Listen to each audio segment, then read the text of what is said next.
Today we discuss monotonic sequences. What is a monotonic sequence?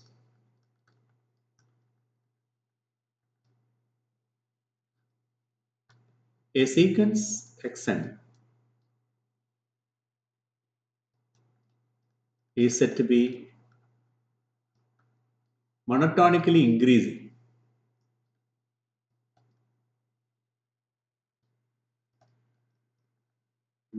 if xn is less than or equal to xn plus 1 for all n. It is symbolically written like this. Xn is monotonically using this up arrow we use. Xn is monotonically increasing. Similarly, yes, xn is said to be monotonically decreasing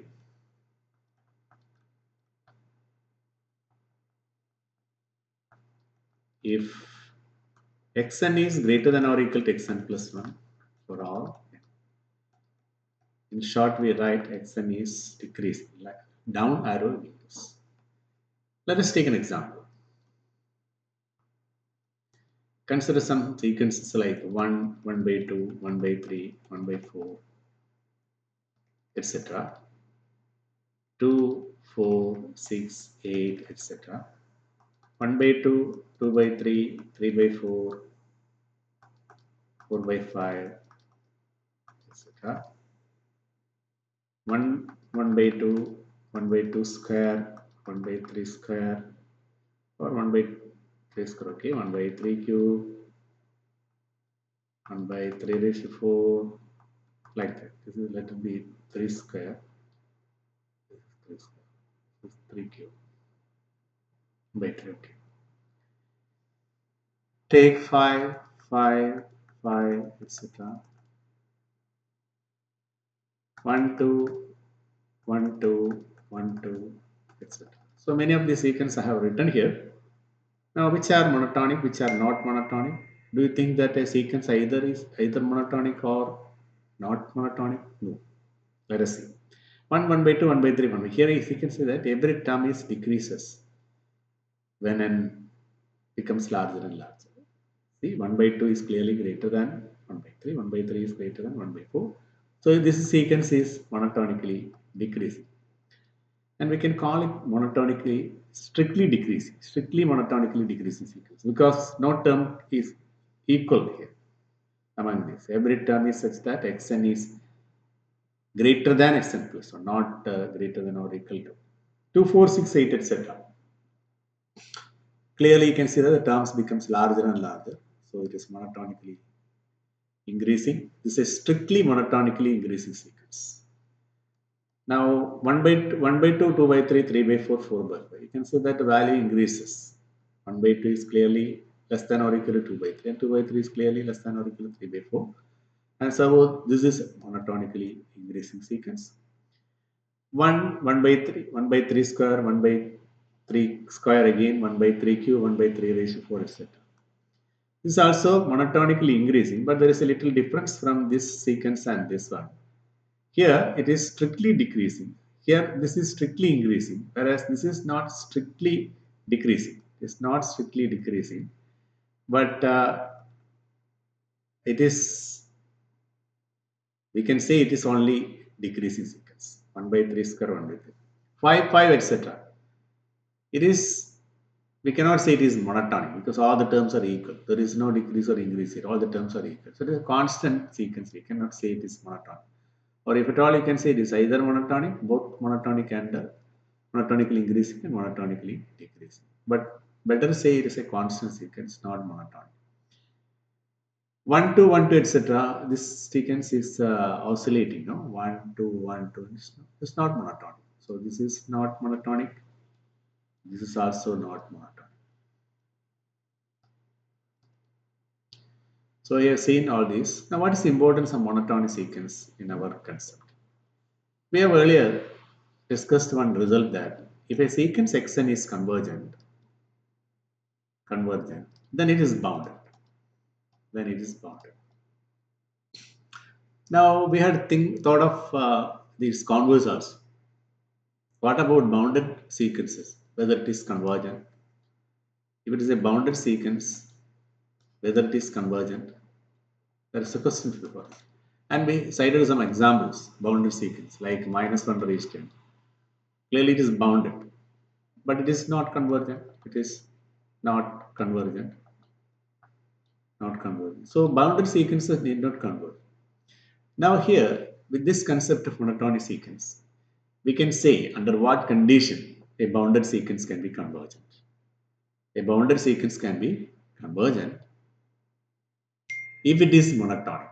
So there are two different ways of monotonicity, monotonically increasing and monotonically decreasing. So we have a theorem that if xn, suppose, is a sequence of real numbers, then 1. If xn is monotonically increasing and bounded above, then it converges to, its supreme, its supreme. Whereas on the other hand, if xn is monotonically decreasing and bounded below, then it converges to its infimum. Its infimum. This theorem we call monotone convergence theorem. Monotone convergence theorem. So if a sequence is monotonic and bounded, along with this boundedness, if it is monotonic also, then it is convergent. We have xn is convergent and it is bounded, but bounded sequence need not converge. So this theorem or that result can be modified like this: boundedness plus monotonic implies convergence. So if you remember this way, convergent implies boundedness, but bounded sequence need not converge. But along with this boundedness, if there is a monotonicity also, then it is convergent, depending on whether it is increasing or decreasing and bounded above or bounded below, like that. Okay, we'll go to the proof of that theorem. Proof of the theorem. Given here, xn is monotonically increasing and bounded above. We take the first case 1. Similarly, you can prove the second case also. So let xn be monotonically increasing and bounded above. Now, since it is bounded above, there exists a real number m we can find such that every xn is less than or equal to m for all m. That is boundedness. Take this. So you consider the set xn is also bounded up. Is bounded above. By suprema maxima, I mean completeness property of real numbers. Completeness property of real numbers. Clearly, the set xn has, or the sequence xn has, supreme in R. Let say alpha equal to supremum of xn. Supremum of xn. We will prove the sequence xn is converging to alpha. Okay. Now to prove that.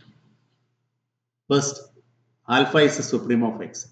Let epsilon you take any number. We are taking this as alpha, and all the terms of xn's are here less than or equal to alpha.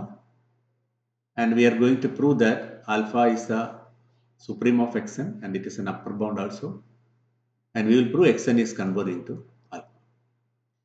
Now you take any epsilon positive. That means you are taking a neighborhood like this, alpha minus epsilon, alpha plus epsilon we are choosing. Now clearly alpha minus epsilon is not an upper bound. Is not an upper bound of the sequence xn. Since alpha minus epsilon is not an upper bound of the sequence xn, there are many xn's here in the here. That means greater than alpha minus epsilon. So there exists at least one term of xn, say xk or some k in such that alpha minus epsilon is less than xk is clearly less than or equal to alpha. Okay, number 2.